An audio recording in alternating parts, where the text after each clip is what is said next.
오늘도 마태복음 시작합니다. 마태복음 7과죠. 예수님은 모든 사람을 소중히 여기신다 하는 제목으로 되어 있어요. 물론 이 침례교회, 이게 미국 침례교회 작년 공과 분과에서 이 책을 만드세요. 그곳의 교육부에 속하신 분들이.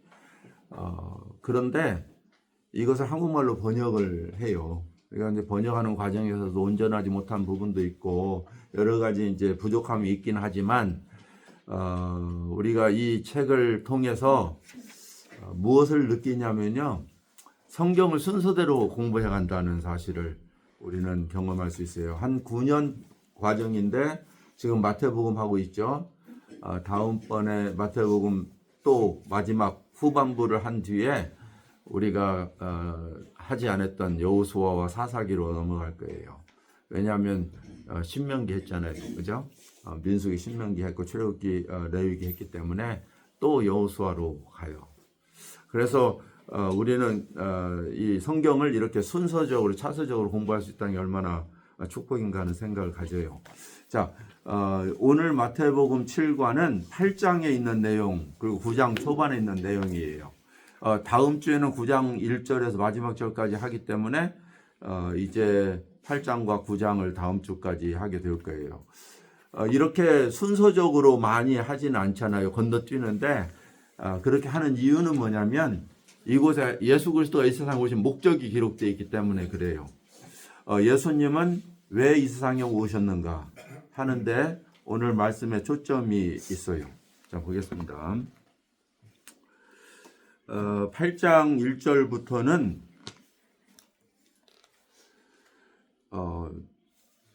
우리가 지금까지 이 마태복음은 7장까지는 무엇을 했냐면 천국에 대한 강령, 천국에 대한 법을 선포했다고 보시면 돼요. 그죠? 산상수훈이라고 하는 거예요. 하나님을 예수 그리스도를 따르는 제자들에게 하나님을 따른다는 것이 무엇인가, 천국의 법은 무엇인가, 왜 그걸 말씀하셔야 됐어요? 왜냐하면 이미 주어진 구약의 법이 율법적으로 행위적으로 강요되어 왔지만 그것은 하나님의 마음을 이해하지 못한 자기의 의를 내세우려고 하는 노력이었다는 것이에요. 하나님의 의도는 무엇이냐면 천국 백성으로 살아라였어요. 우리가 출애굽기부터 시작해서 사실은 창세기 아브라함부터 시작해서 하나님이 그의 백성을 부르신 목적, 하나님께서 아브라함을 선택하시고 또 그 자손들을 애굽에서 구원하시고 노예에서 해방하시고 그 다음에 자기 백성 삼으신 목적 어디에 있어요? 그건 뭐냐면 하나님이 친히 그들의 왕이 되셔서 그의 다스림을 받는 백성으로 살아라예요. 그런데 그 백성으로 살아가는 규범이 뭐냐? 바로 율법이었던 거예요. 시내산에서 허락하신 율법. 그런데 그 율법은 무엇이냐면 하나님의 마음을 담은 법이에요. 너희가 세상으로 구별된 백성이니 거룩한 백성으로 살아라. 세상 사람들과 같이 살지 말고 이방 민족의 풍습을 따라 살지 말고 나의 거룩하게 구별된 백성으로 살아라는 규범이었어요. 그죠?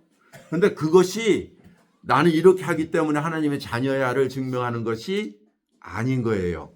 하나님의 백성이기 때문에 이렇게 살아라 했던 거죠. 근데 그의 하나님의 의도를 모르고 이스라엘 백성들이 하나님을 떠나 하나님을 왕으로 섬기지 아니하고 스스로 자기의 옳은 대로 소견대로 행함으로 말미암아서 그 율법의 근본적인 목적을 상실한 거죠.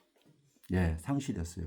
그러므로 하나님께서는 그들을 포로로 보내셨다가 다시 돌아오기는 했지만 그들은 이제 하나님의 법을 떠나지 않고 자기의 의를 세우려고 노력했던 거예요.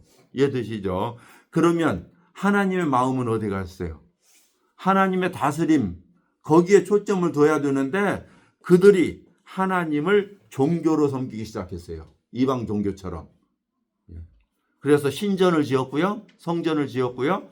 거룩한 곳에서 거룩하게 예배 드림으로 하나님이 나를 축복할 것이다. 예. 그게 종교예요. 하나님을 하나의 우상화 시켜버리는 신으로. 그러면 그것은 하나님이 무엇이 되냐면 이방 종교처럼 축복의 대상이 되는 거예요. 우리의 왕이 아니라 인격적 왕으로 나를 다스리시고 인도하시고 보호하시고 함께하시고 말씀하시고 징계하시고 그러한 인격적 왕으로 살아가시고 아버지로 살아가기를 원하시는 하나님의 의도와 상관없이 종교적 유대교라고 하는 종교적 백성으로 살아가게 됐던 거예요. 얼마나 무지했어요. 그 무지함을 예수님이 오셔서 지적하는 거예요. 그게 마태복음 5장에서 7장에 천국 백성은 이런 것이야. 너희는 이런 거 들었지만 사실 아니야. 너희는 이렇게 하는 것이 외식하는 거야. 그 다음에 7장을 마치고 난 다음에 8장은 무엇이냐면 그 이스라엘 백성을 구원하시는, 나아가서 온 우주를 구원하시기 위해서 오신 그 예수 그리스도 메시아는 어떤 분이신가? 무엇을 위해서 이 세상에 오셨는가? 그게 8장이에요. 모든 사람을 소중히 여기시고 사랑하신다. 긍휼히 여기신다. 다음 장은 긍휼히 여기신다가 되겠죠. 자, 그래서 오늘 이 8장 1절부터는요. 첫 번째, 나병을 고치신 예수 그리스도가 나오죠. 그죠? 나병을 고치신 예수 그리스도가 나와요. 자, 두 번째, 이제 건너뛰죠. 거기서 건너뛰는데 무엇을 건너뛰냐면 백부장의 하인을 고치신 사건을 건너뛰어요. 8장 5절 이후에 백부장이 와서 예수님께 자기 하인이 병이 걸렸는데 말씀만 하옵소서. 나도 남의 수하에 있는데 이것을 하라 하면 하고 저것을 하라 하면 합니다. 말씀만 하면 내 하인이 낫겠습니다는 믿음을 이야기하고 있어요. 그래서 예수님이 칭찬하죠. 하나님의 백성 중에서 이만한 믿음을 찾아보지 못했다. 이스라엘 백성 중에 이만한 믿음을 찾아보지 못했다 하고 칭찬하는 것이 그 다음이고요. 그 다음에 14절부터는 열병과 귀신 들린 사람, 베드로의 장모와 누구예요? 귀신 들린 자를 고쳐주셨다 하는 부분이에요. 그 다음 이제 또 9장으로 건너가세요.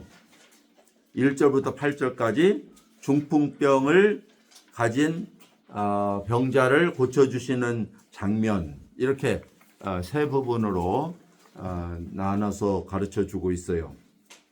여기에서는 무엇을 이야기하느냐? 초점은 이거예요.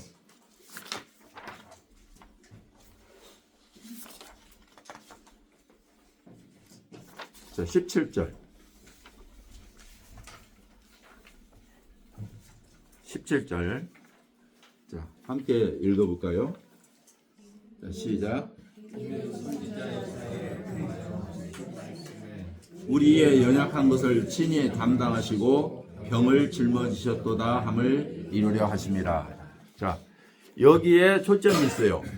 예수님께서 이 세상에 오신 것은 구약 성경의 메시아에 대한 예언을 완성하고 성취하려 하심이라 하는 거예요. 그럼 그 메시아는 누구냐? 모든 백성들의 연약함을 친히 담당하시고 뭐예요? 병을 고치시는 분으로 예언되어 있는 거예요. 이사야 53장에 기록되어 있죠. 정확하게 이러한 표현은 아닌데 그것을 풀어서 마태가 설명해 주고 있어요. 이스라엘 유대인들은 그 이사야 53장을 종으로 온 그 메시아잖아요. 절대 이해하지 못해요. 그래서 그들은 이 53장을 가르치질 않아요. 왜냐하면 메시아는 왕으로 군림해야 되는데 뭐 그가 찔리면 우리의 허물을 인하며 그 상함은 이게 말이 안 되잖아요. 그래서 그걸 자기 민족으로 이스라엘 백성의 고통받는 것으로 바꾸어서 해석하는 그 이스라엘, 그러니까 유대 학자들이 있고, 혹은 그것을 메시아로 보지 않아요. 예언으로. 예. 그렇기 때문에 이것을 이해할 수가 없어요. 그런데 여러분, 성경을 예수 그리스도로 이것을 이해하지 않으면 풀어지지 않는 부분이에요. 예.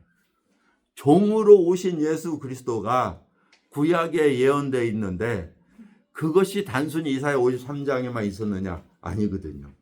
시편에 보면 그에 대해서 얼마나 많이 이야기했어요. 그가 그 십자가에서 그 원수들이 자기들을 대적하고 고통받는 거, 그가 나무에 달려 죽으시는 거, 그래서 그가 이 혀가 이틀에 달라붙고 내가 이 뼈 마디마디를 셀 수 있다고 부르짖는, 아버지께 부르짖는 그 고통의 예언들이 시편에는 참 많이 나오거든요. 그것을 어떻게 해석할 수 있어요? 그죠? 근데 이 예수 그리스도의 고난을 통한 우리 구원의 완성을 이해할 때 우리는 구약 성경의 성취를 신약 성도들은 이해하는 거예요. 예. 그러니까 이스라엘 백성들이 그것을 이해하지 못함으로 인해서 그것에 대한 수용할 수 없었죠. 그렇지 않겠어요? 노마에게 속박당하고 있는데 내가 메시아로 왔다 그러면서 십자가에 죽어버리니까 수용되겠어요? 안 되죠. 기대했던 것은 무엇이냐면 그 왕으로 군림하는 거였는데, 그런데 오히려 그게 율법을 대적하고요, 예수님이 반대하고 그러는 바람에 어땠어요? 십자가에 죽이게 되죠. 율법사들에 의해서. 자, 그런데 오늘 이 예수님께서 행하신 일을 보면 8장 1절부터 9장 8절까지를 보면 완전히 유대 종교자들과 이스라엘의 전통을 깨부수는 거예요. 자, 그 마태복음은요, 예수님의 사역이 시작하면서 그냥 병 고쳤다 이렇게 보이지만은, 그러나 그분이 이 세상에 오신 것은 유대인들의 관습과 전통과 종교를 깨부수는 일을 하시는 거예요. 그 관점에서 오늘 성경을 이해하셔야 돼요. 자, 어떻게 하셨느냐? 첫 번째, 문둥병자를 고치심.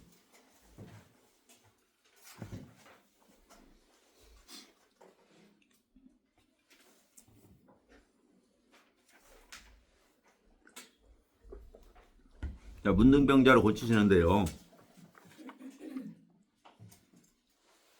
이제 가르치시고 산에서 내려오시니까 한 나병 환자가 예수께 다가와요. 자, 이게 첫 번째 있을 수 없는 일이에요.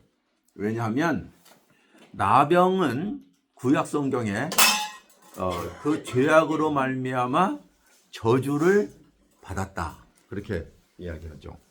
예. 그래서 그 저주 받게 되면 어떻게 해야 돼요? 그 나병 환자를 진 밖으로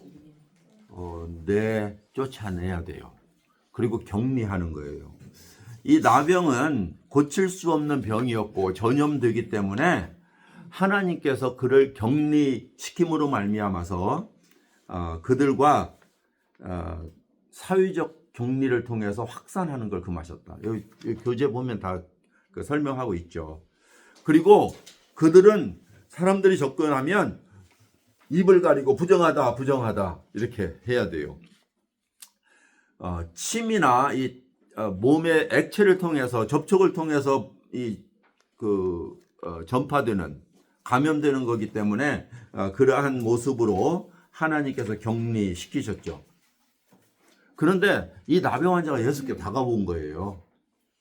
의도적으로 이 마태, 마가, 누가는 이 사건을 대입시키고 있어요. 그런데 여기에서는 마태는 다른 복음서에서 기록하지 않는 부분을 그냥 간략하게 기록해요. 누가복음, 마가복음 보면 더 자세하게 기록하고 있어요. 자, 그런데 여기에 이렇게 이야기해요. 주여, 원하시면 저를 깨끗게 할 수 있나이다. 자, 이 나병 환자의 부탁, 아니면 간구, 하는 것은 여기 이제 교재를 보면 두 가지 의미를 가지고 있다라고 이야기하죠. 첫 번째 뭐예요? 당신이 원하시면 모든 주권을 그에게 드렸다라는 거예요.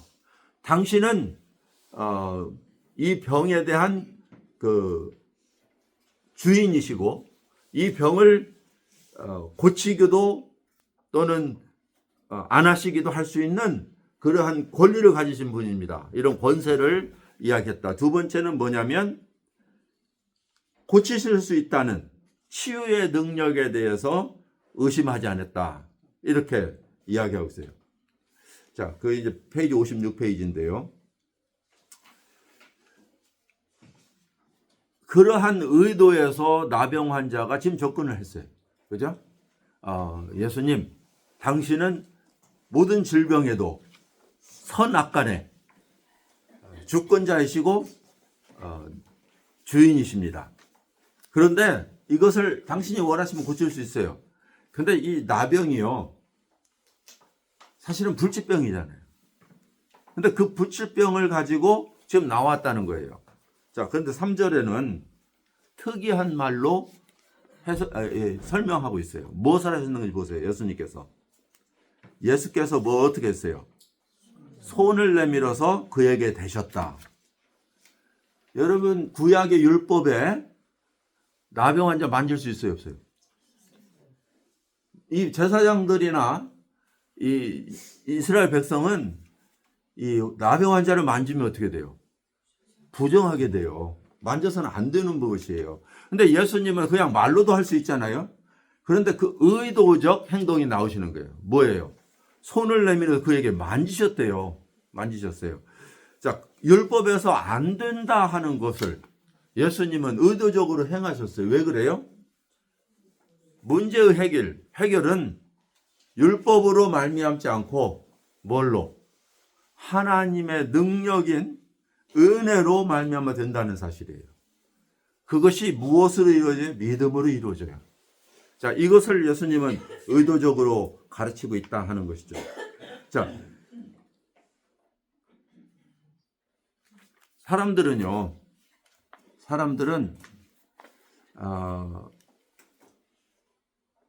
얼마나 예수가 미웠겠어요. 그러죠? 여기까지만 해도 괜찮은 거지만 그래도 아니 저 사람이 어떻게 하지 말라는 것을 할까? 이제 혼동이 일어나기 시작하죠. 왜냐하면 율법에서 하지 말라는 걸 했는데도 치유가 일어나요. 네. 그러나 나병 환자는 예수 그리스도의 신성과 그의 능력에 대한 신뢰가 있었다 하는 걸 볼 수 있어요. 이곳에 제사장들의 모습을 볼 수가 있어요. 그 제사장은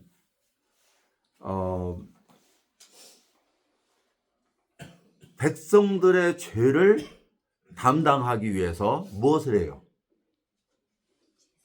제사를 드리는데 뭘로 드려요? 예? 흠없고 점없는 짐승으로 드리죠. 그 뒤에 무엇을 하나요? 예? 제사장이 그 흠없고 점없는 짐승에게 무엇을 해요? 피를 흘리기 전에 하는 거 있어요. 손으로 얹어요. 왜 그래요? 죄가 전가되는 거잖아요. 근데 이게 반대되는 거죠. 예수님이 그의 질병을 걷어가시는 모습이에요. 예, 우리가 그런 그 모습을 한번 보세요. 예, 우리의 허물과 죄악이 예수 그리스도의 만지심으로 넘어가시는 거예요. 그 제물하게, 그 어린 양에게. 그래서 그의 고통을 짊어지셨도다 하는 것을 성취시키는 거죠. 이게 놀라운 하나님의 은혜의 모습이죠. 자, 그리고 나서 삼가 너희 아무에게도 말하지 말아라 라고 이야기하죠. 그 이유는 뭐냐면 이게 굉장히 반복해서 나오는데요. 예수님이 기적을 행하신 이유가 뭐예요? 세상에 오셔서 자기가 하나님께로서 오신 것을 증명하는 거예요. 이것이 하나의 증거가 되는 거예요. testify. 그것을 요한복음에서는 sign, 표적이라 이야기해요. 표적은 무엇이에요? 표적은 제가 많이 이야기했던 것 같은데 오래돼서 기억이 안 날까. 그 표적은 뭐예요? 표적은 기적과 달라요. 하나님의 신을 나타내는 것. 예, 그렇죠. 정확한 대답을 해주셨어요. 안수 집사님이라서. 예. 자, 우리가 이 세상에서 그냥 성경을 떠나서 표적이 있고 기적이 있잖아요. 그죠? 기적은 뭐예요? 기적은 있을 수 없는 정상적이지 않는 것이 일어나는 것이 기적이에요. 그런데 그 기적이 많이 있을 수 있어요. 가령 예를 들어서 인디아라고 하는 곳에 있을 수 있고, 불교에서도 있을 수 있고, 무함마트교에서 있을 수 있고, 무당이 구슬했는데 났을 수도 있고. 기적은 보통 이 세상 속에서 불가사의하다, 이해할 수 없는 일이 일어났다, 이렇게 표현할 수 있어요. 그런데 예수님이 행하신 기적을 굳이 표적이라고 하는 이유가 뭘까? 네? 표적. 표적이란 건 뭐냐면 무엇을 증거하기 위해서 나타나는 현상. 그것이 꼭 기적이 아닐 수도 있어요. 무엇을 증거하기 위해서 나타나는 현상들을 표적이라고 불러요. 그런데 특별히 하나님이심을 드러내기 위해서는 초자연적인 것이어야 되지 않겠어요? 그래서 예수님께서 기적을 행하신 것은 그가 하나님의 아들이신 것을 증거하기 위해서였었다. 예. 그래서 요한복음에 요한이 예수께서 날마다 3년 동안 수많은 기적을 행하셨지만 내가 오직 이것만을 너희에게 기록해 주신 것은 7가지 간추려서 7가지만 기록해 놓은 것은 그가 하나님의 아들인 것을 증거하기 위해서다. 예, 그거예요. 자, 그러면 예수님께서 이 마태복음을 통해서 지금 나타나셔서 일하시는 것이 기적을 베푸는 자로 사람들에게 보이면 어떻겠어요? 사람들이 기적 쫓아다니겠어요? 그를 믿으러 오겠어요? 생각해 보세요. 기적 쫓아다닌단 말이에요. 그러니까 오병이어로 5,000명을 먹이니까 사람들이 왜 쫓아왔다고? 먹고 배부르기 위해서 오셨다니까요. 사람들이. 그렇죠. 그러니까 나는 내가 너희에게 이 기적, 오병이어의 기적을 베푼 것은 내가 누구인 거를 생명의 떡인 것을, 예, 나는 생명의 떡인 것을 너희로 알게 하기 위해서 보여준 거야. 광야에서 하나님께서 만나로 200만을 작년만 60만인 것을 먹여주신 것처럼 내가 이 땅에서 너희의 생명을 살리는 생명의 떡인 것을 가르쳐 주기 위해서 이 기적을 행한 것이지 나로 인해서 먹고 배부르라고 하는 것이 아니야. 예. 그러니까 문둥병자 고칠 사람은 다 내게로 오라 내가 병을 고쳐주리라 안 하시잖아요. 그렇죠? 그러니까 아무에게도 이야기하지 말라는 거예요. 그런데 어떻게 했어요? 나가서 이야기했다니까요. 반복되는 거예요. 그러면 나가서 이야기함으로 인해서 어떻게 됐나요? 예수님이? 그 동네에서 더 이상 기적을 행할 수 없어요. 사람이 너무나 많이 오니까. 그래서 그곳을 피하셨어요.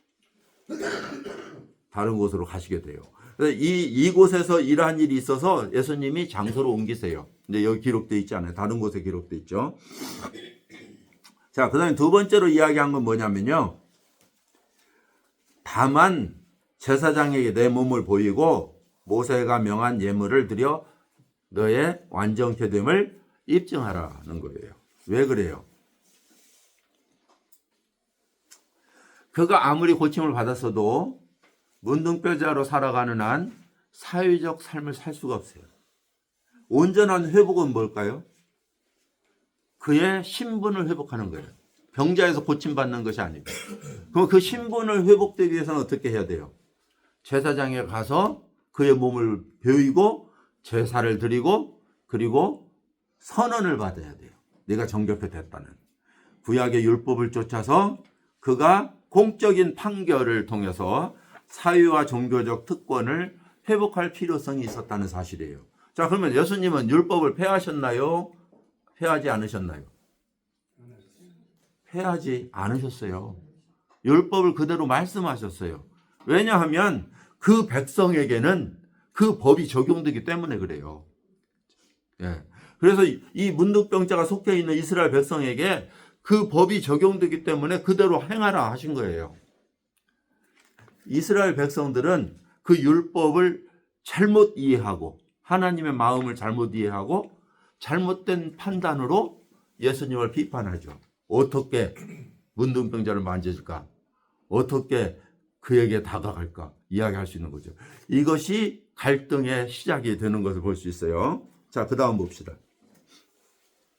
열병과 귀신 들림.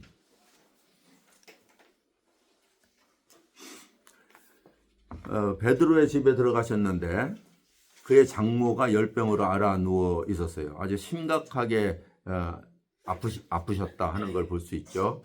근데 이제 베드로는 그런 면에서 아마 결혼한 나이가 좀 들었던 것 같아요. 제자들 중에 제일 많이 들었겠죠. 예수님께서 그 손을 또 만져주셨죠. 열병이 떠나가고 여인이 일어나서 예수께 수종들었다. 아주 간단한 설명이에요.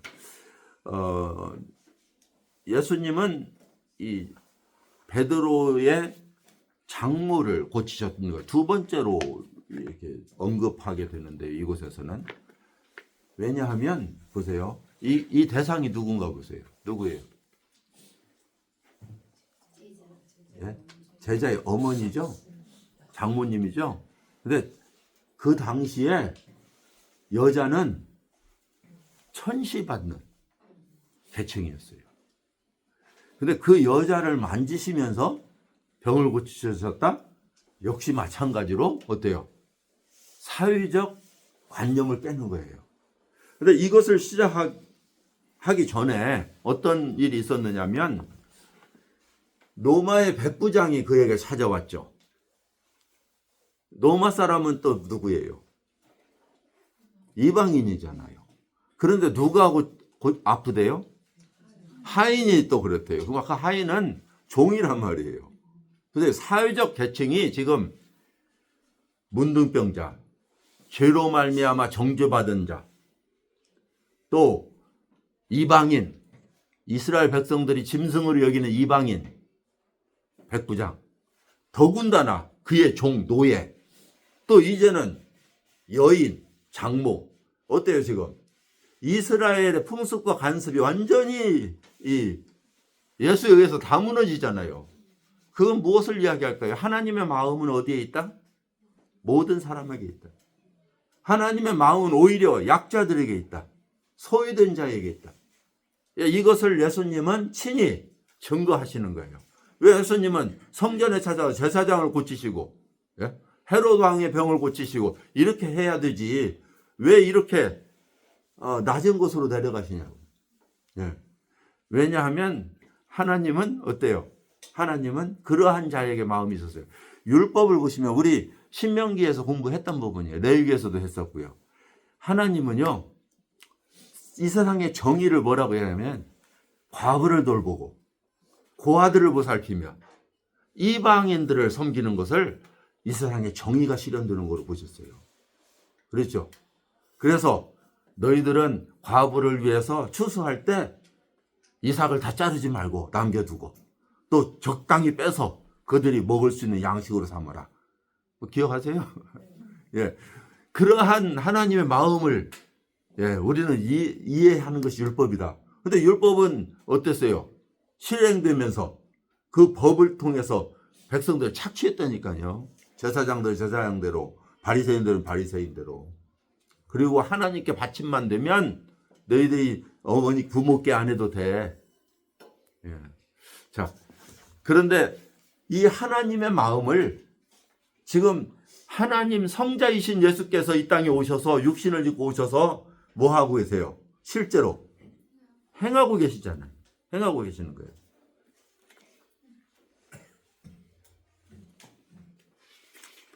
자, 그 다음번에 무엇을 하시냐면 귀신을 쫓아내시며 병든 자들을 다 고치셨다.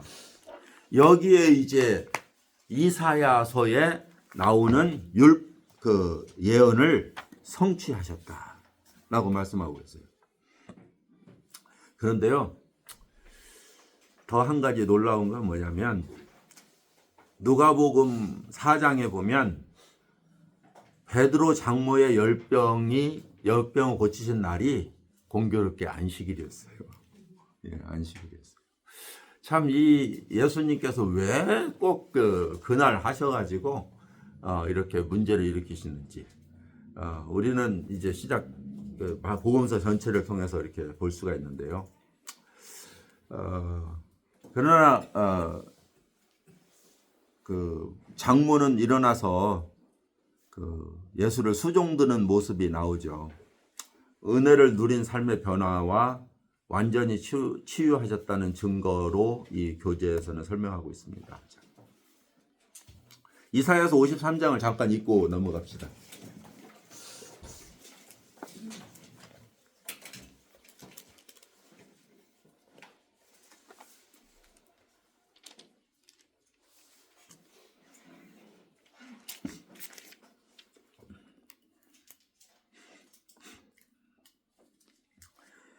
이사야서 53장 1절과 2절은요, 그의 인성에 대한 부분이에요. 누구도 믿지 않았다. 2절 보면 그는 주 앞에서 자라나기를 연한 순 같고 마른 땅에서 나온 뿌리 같아서 고운 모양도 없고 풍채도 없은즉 우리가 보기에 흠모할 만한 아름다운 것이 없도다. 우리가 캐톨릭 천주교에서 예수님을 미화시켜서 아름다운 할리우드 배우보다 잘생긴 모습으로 금발머리로 표현했지만, 그러나 실제로 유대 지방의 시골에서 태어나 없이 아버지도 일찍 돌아가셔서 큰아들로 자란 그는 생계를 위해서 일해야 됐고 그 끼니를 제대로 채우지 못하는 그러한 젊은 청년으로 자랐고, 이의 삶이 공생애를 시작하면서 산에서 자고, 여러분 그러고 3년을 돌아다니면 샤워가 있어요. 뭐가 있어요? 이 진흙밭, 옛날 우리 시골 먼지 푹 나는 그런 땅에 비 오고 막 먼지 썰이고, 여러분 그런 거 경험 안 하셨을 수도 있어요. 저는 시골에 자랐기 때문에 신발 없이 이렇게 걸어 다니고, 왜냐하면 맨발로 많이 놀았잖아요. 들퍽질퍽한 곳을 가기도 하고 밖에 길가에다 쌓아놓은 오물을 밟기도 하고 이러면서 살았단 말이에요. 그죠? 예. 그 모습이 어떻겠어요? 머리는 제대로 관리했겠어요? 수염 이랬겠어요? 그의 음식은 요한만 메뚜기와 석청을 석청이죠. 꿀 먹었겠어요? 예수님도 먹었다고 생각해 보세요. 꿀은 수염에서 달라붙고 메뚜기 날개죽지는 날라다니고요. 이 상상해 보시라고요. 예. 여러분, 우리가 생각하는 예수님 멋있는 이런 모습 아니에요. 예. 흠모할 만한 아름다움이 없었어요. 그러니까 하얀 옷 입고 이 거룩하게 차려입은 그 바리새인은 그를 왕으로 섬겼겠느냐고요. 시골에서 무슨 집단이지. 12명 되게 거지들 새끼라고 만들겠네. 거지 아비들 데리고 줄줄 따라다니고. 이러한 모습이 예수였다는 거죠. 그는 멸시를 받아서 사람에게 버림받았고 고통을 받아서 많이 겪어서 실고를 아는 사람이다. 우리 인간의 슬픔과 고통과 이 모든 아픔을 아시는 분이셨다. 그는 얼굴을 가리는 것 같이 멸시를 당하였고 우리도 그를 귀히 여기지 아니하였다. 인성이에요. 예수님의 모습. 그는 실로 우리의 질고를 지고 우리의 슬픔을 당하였거늘 우리가 생각하기를 그는 징벌을 받아 하나님께 맞으며 고난을 당한다 하였노라. 그가 찔림은 우리의 허물을 인하며 그의 상함은 우리의 죄악 때문에 때문이라. 그가 징계를 맞음으로 우리가 평화를 누리고 그가 채찍에 맞음으로 우리가 나음을 받았도다. 우리는 다 양 같아서 그를 행하여 각기 제 길로 갔지만 여호와께서는 우리 모두의 죄악을 그에게 담당시키셨도다. 이게 예수에 대한 예언이에요. 그것을 성취하고 계시는 거잖아요. 성취하고 계세요. 이 10절을 보면요. 10절을 보면 10절과 11절 거기까지 6절까지만 사람들이 읽어요. 근데 저는 10절과 11절이 참 너무나 귀한 말씀이라고 생각해요. 한번 읽어보죠. 시작. 여호와께서 그에게 상함받기를 원하사 질고를 당하게 하셨은즉 그의 영혼의 속건 제물로 드리게 이르면 그가 씨를 보게 되며 그의 날이 길 것이요 또 그의 손으로 여호와께서 기뻐하시는 뜻을 성취하리로다. 그가 자기 영혼에 수고한 것을 보고 만족하게 여길 것이다. 나의 의로운 종이 나의 지식으로 많은 사람을 의롭게 하며 또 그들의 죄악을 친히 담당하시리라. 아버지의 뜻이었어요. 아버지가 보세요. 10절 아버지께서 그의 상함을 받게 하시는 걸 원하셨다. 아버지의 뜻이었다니까요. 그래서 그 뜻을 쫓아서 속건제물로 드리게 되면 예수님이 자기 몸을 하나님께 드리게 되면 그의 씨 생명을 보게 될 것이고 그의 날은 영구할 것이며 그의 손으로 하나님 기뻐하시는 뜻을 성취하리로다. 그러면서요. 그의 영혼에 수고한 것을 만족하게 이길 것이다. 나의 의로운 종이 자기의 지식으로 많은 사람을 의롭게 하며 또 그들의 죄악을 친히 담당할 것이다. 얼마나 아름다운 말씀이에요. 이게 신약 성경에서 성취된 말씀이잖아요. 이게 예수 그리스도의 모습이에요. 자, 이것을 성취하기 위해서 예수님이 오셨다는 거예요. 그 일을 행하셨다는 거죠. 자, 그리고 이제 마지막으로 중풍병자에 대한 부분을 여기에 교재에서는 이야기했으니까 중풍병자에 대한 이야기를 좀 하고 넘어갈게요. 자, 문둥병자를 고치셨죠? 이방인의 기도를 들어주시죠? 노예의 병을 고쳐주시죠? 여인을 만져주시죠? 귀신 들린 자들을 찾아가시죠. 예. 악한 영에 묶여 있는 자들에게 자유케 하며 이것이 또 이사야 다른 곳에 메시아에 대한 예언이기 때문에 그래요. 요한이 제자들을 보내서 오실 리가 당신이니까 하니까 뭐예요? 묶여 있는 자들과 풀려나며 소경이 눈을 뜨며 귀머리가 들으며 이 말씀 하시잖아요. 그것에 대한 성취로 볼 수 있는 것이죠. 자, 그 다음에 중풍병이 나오는데요. 마가복음과 누가복음은 친구들이 사람이 많으니까 어떻게 했어요?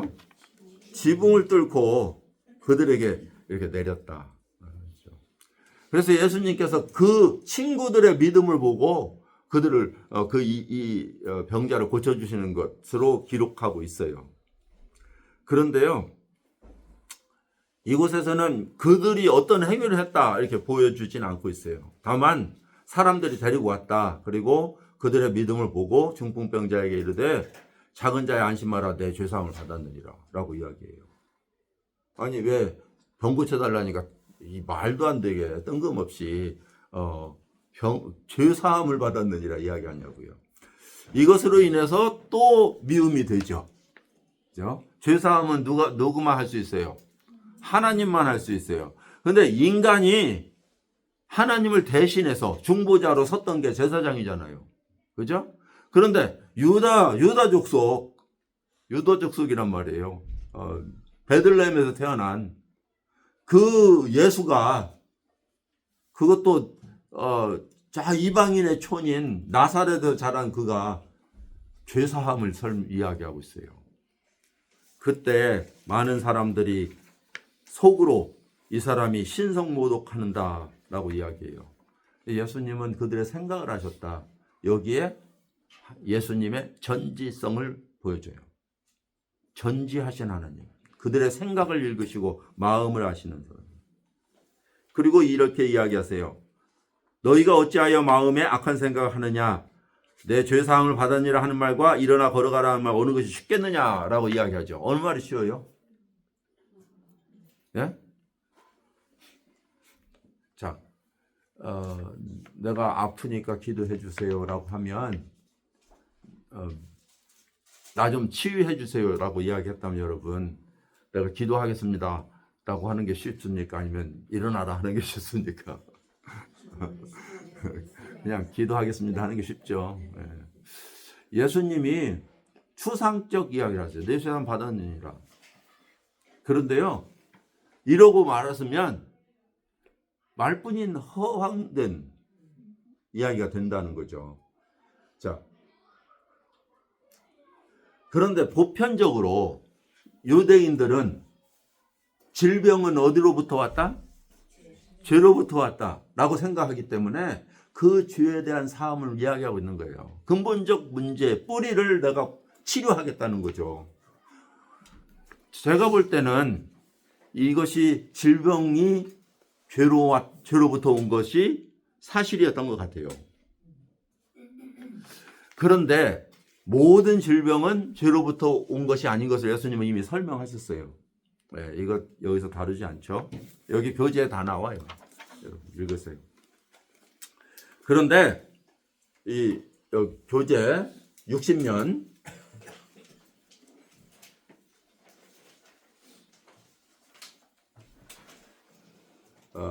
셋째 패러그래프 죄사함과 용서하는 몸이 마비된 사람을 걷게 하는 것은 둘 다 불가능하다는 사실이에요. 그러나 그 둘 다 하나님이 하신다면 어때요? 가능하다는 거죠. 그래서 예수님께서는 죄를 용서한다고 하는 그것을 단지 말로만 선포하는 것이 아니라 어떻게? 육체적 질병을 치유하심으로써 그것을 증명하기를 원하셨다는 거예요. 예. 그래서 예수님께서는 이 세상에서 병 고치는 자로서만 온 것이 아니라 뭐예요? 죄를 사해 주시는 하나님의 권위로 이 세상에 오셨음을 드러내신 거죠. 자, 이러한 결과는 뭘까요? 이러한 결과는요, 그 모든 권능이 하나님으로부터 왔다는 사실을 드러냈어요. 하나님의 나라가 이 땅에 임한 것을 예수님이 지금 증명하고 있잖아요. 그죠? 자, 그러므로 인해서 백성들은 이를 믿었나요? 안 믿었나요? 아직 안 믿고 있는 거예요. 다만 지금 놀란 거예요. 어떻게 놀래요? 권능을 보고 두려워하면서 그들은 이러한 능력을 누구에게? 사람에게 준 것에 대해서 지금 놀랐어요. 그러니까 여기까지만 해도 지금 예수 그리스도에 대한 믿음이 실행되지는 않은 거예요. 그러나 그 바리새인들은 어떨까요? 바리새인들은 수용했을까요? 안 했을까요? 안 하죠. 그래서 실제로 갈등이 다음 주부터 시작할 거예요. 이 갈등은 십자가에 갈 때까지 심화돼요. 그래서 이 마태복음의 지금 이야기는 뭐냐면요, 예수님의 가르치심 그리고 그것을 증명하심, 자기가 하나님의 아들이신 것을 증거하시면서 하나님의 그 구약 성경에 이미 예언된 메시아로 내가 왔음을, 그리고 이 메시아가 곧 나임을 선포하고 계시고요. 이 하나님의 나라가 너희들에게 임했다. 그 하나님의 나라는 종교적이고 부유하고 위대하고 뛰어난 자들이 아니라 소유된 가난하고 헐벗고 이방 사람으로서 무시당하는 연인 계층, 이러한 자들에게 주어지는 것이다 하는 걸 선포하고 있죠. 왜 그래요? 왜? 우리의 능력으로 가는 게 아니기 때문에 그래요. 하나님의 나라는 오직 무엇으로? 믿음으로, 하나님의 은혜로 하는 것이기 때문에 그래요. 자, 기도하고 있습니다. 아버지 하나님, 참 이 말씀이 오늘 살아가는 저희들에게 위로가 되기를 원합니다. 좀 세상에서 능력이 있거나 그만한 가치가 있는 그러한 자가 아닐지라도 하나님은 저희들에게 찾아오셨고 은혜로 항상 저희들에게 다가오심을 감사합니다. 그리고 이 천지를 창조하신 창조주 하나님의 백성이 되고 또 자녀가 되며 하나님의 구원을 맛본 이 놀라운 영광과 축복을 누리게 하심을 감사합니다. 저희의 생애가 주님 앞에 드려지게 하시고 영광 들리는 예배자로 살아가게 하여 주옵소서. 그리고 예수 그리스도의 다스리심이 우리의 생애 가운데 충만해지기를 소원합니다. 저희를 다스려 주시옵소서. 예수님의 이름으로 기도했습니다. 마치겠습니다. 예.